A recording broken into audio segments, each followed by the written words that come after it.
peut-être commencer. Alors, Sen le citait au démarrage sur le mythe effectivement du colibri, enfin en tout cas la fable du colibri, qui est assez chère au mouvement un peu décroissant aussi. L'idée donc aussi de faire sa part, tu l'as dit au démarrage. Et effectivement, Family Art, on va dire, non pas donne la parole, mais rend la parole tout simplement aux femmes, ou plutôt aux engagements féministes, puisque tu l'as dit, il y a aussi donc les hommes sont aussi invités à prendre ou à rendre la parole. Et peut-être qu'on peut revenir alors sur la carte blanche et la thématique de proteste. Oui, alors concernant Protest, on a réussi à rassembler toutes les vidéos, les 26 vidéos, en 2014. Je pense qu'on a lancé l'invitation aux artistes en 2012. Et donc, ça prend bien à peu près 2 ans pour finaliser une vidéocomposition. Voilà, donc en 2014, elle a été réalisée. Je la trouve toujours d'actualité, j'aime bien la voir. Donc, je suis contente quand je la revois au bout de si longtemps. Et donc, Protest...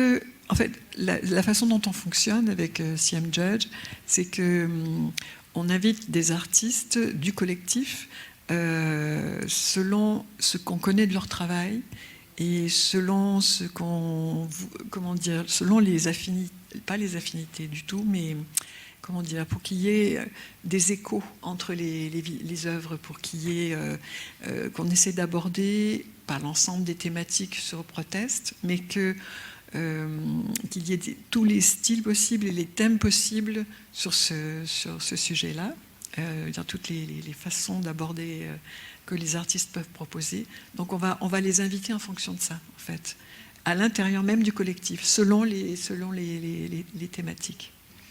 Voilà, et notre travail de curateur, c'est cela, c'est inviter les artistes, et c'est aussi, après, une fois qu'on reçoit les vidéos, c'est les mettre en correspondance, les mettre de manière à ce qu'elles soient bien ensemble, qu'elles puissent perdurer dans le temps et qu'elles ne se gênent pas, mais qu'elles se renvoient la balle, en quelque sorte. Donc c'est surtout ça notre travail de curateur. On ne donne aucune indication, comme je disais, on ne donne aucune contrainte spécifique. Les artistes sont absolument libres de travailler et de proposer ce qu'elles veulent. Si on revient sur l'histoire du Capital, on parle peut-être plus justement des oubliés du Capital dans certaines des vidéos.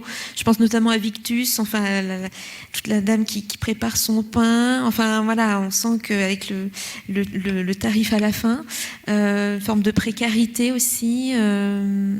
Oui, effectivement, ce qui est d'intéressant, c'est que sur les 26 artistes, il y a à peu près 4 grands thèmes qui se dégagent des 26 vidéos, et à peu près en nombre égal. Et donc c'est assez étonnant. Le premier, je l'ai marqué, mes thèmes, pour ne pas dire de bêtises ou réfléchir pendant 1 heure. Donc le premier thème, c'est la politique comme terrain de lutte. Hein.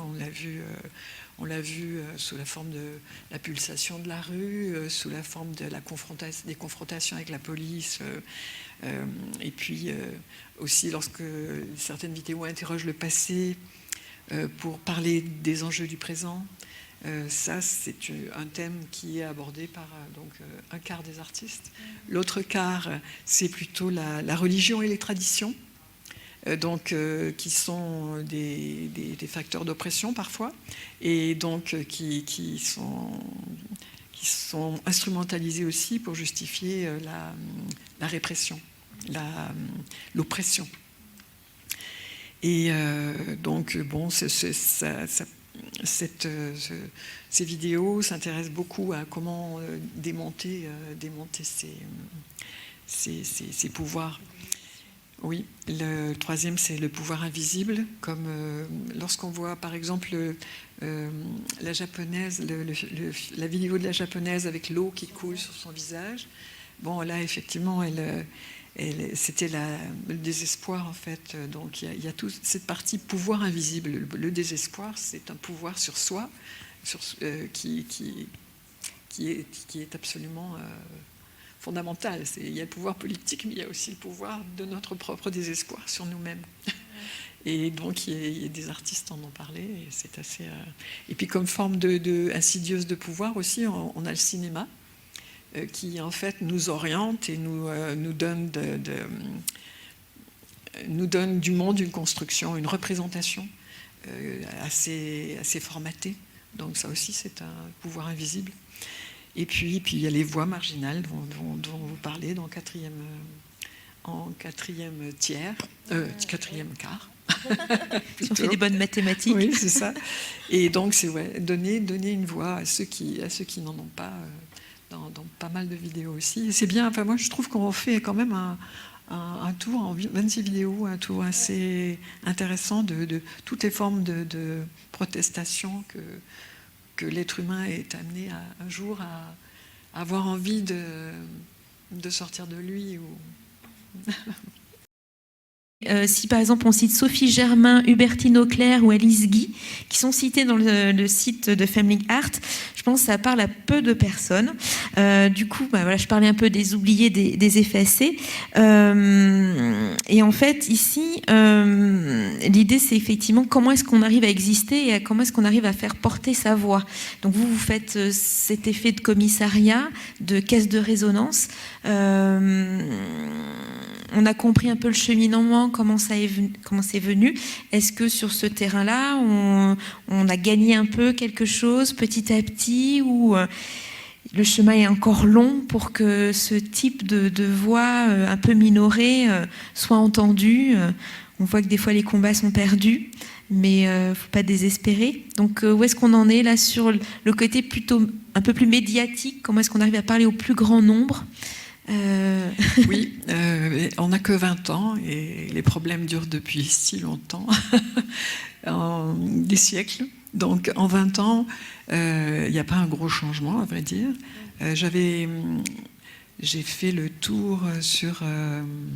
je suis en train d'écrire, enfin j'ai fini d'écrire. L'Harmattan va publier le livre sur nos 20 ans. Ah voilà, dont je parlais. Voilà, c'est ça. Et le mois prochain, il va sortir.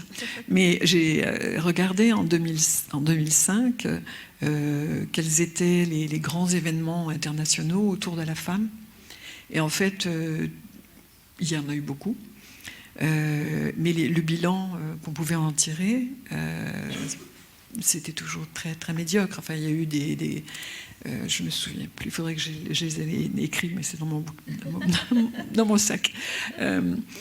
Et il y avait très peu de résultats, même s'il y avait une bonne volonté des Nations Unies ou autour de la journée de la femme. Enfin, il y avait tellement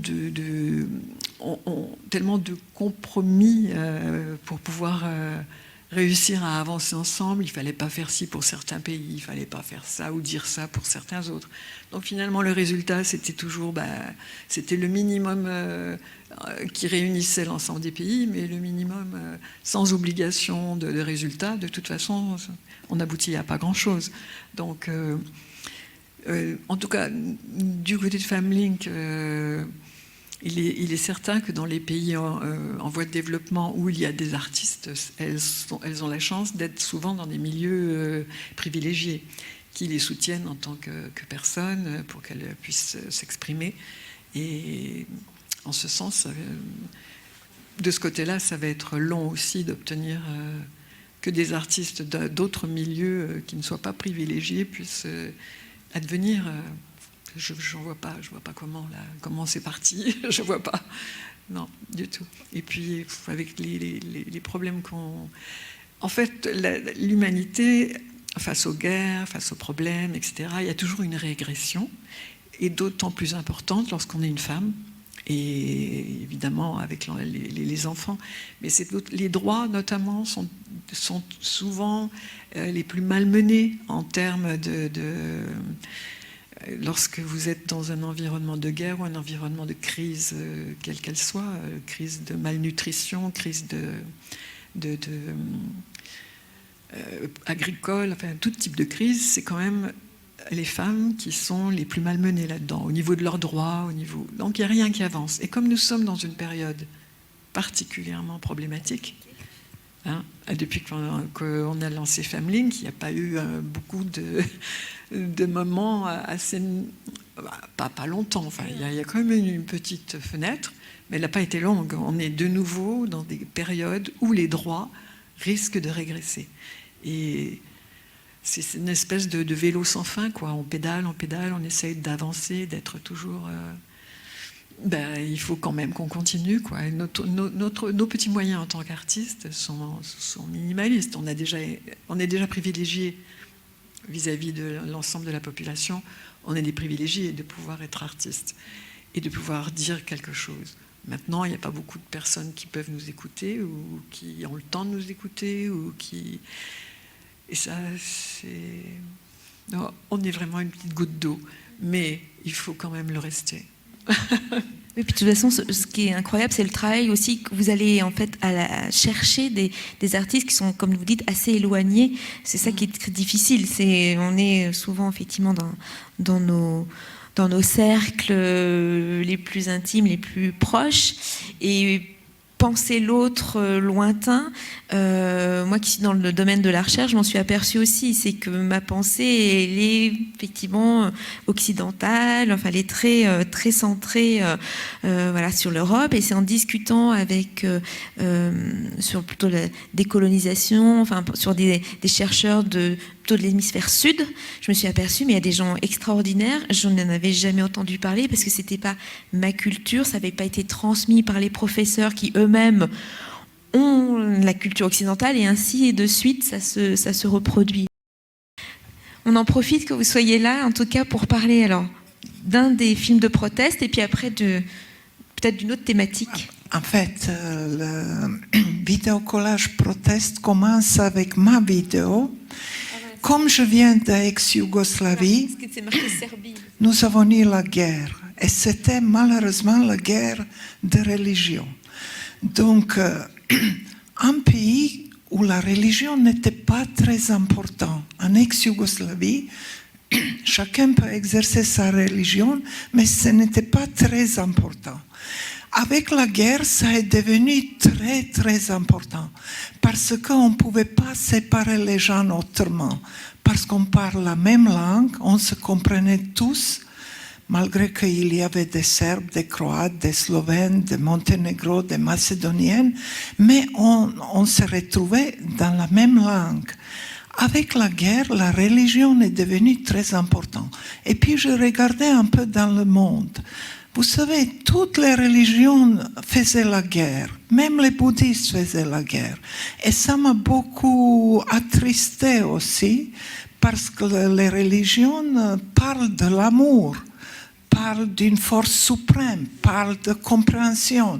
Et pourtant, c'est la guerre qui se passe, même aujourd'hui. Donc ma vidéo, la première, concernait ça.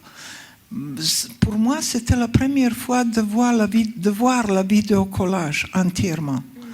Et voilà, ça me donne une émotion de voir la réaction sur le sujet des artistes différents. Protestes, je trouve très variés, très différents et émouvants pour moi. Bon, merci de ce témoignage. Alors j'avoue que c'était la vidéo qui était très explicite. C'est vrai que quand on l'avait vue, on comprenait très bien le propos. Et du coup, peut-être à côté, si vous voulez dire un mot sur votre travail. En français, you speak French? No, okay. In English? English. Yes. Okay, in English, okay. I didn't participate in Yes, protest, I know, not this one. but I've protested. But you protest? I participated in two other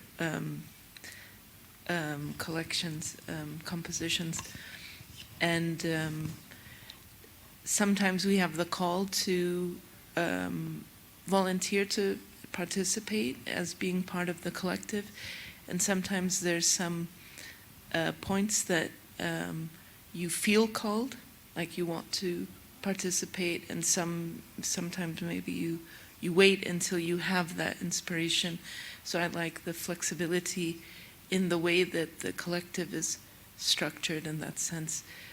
For the protest composition, was also my first time to see the whole collection.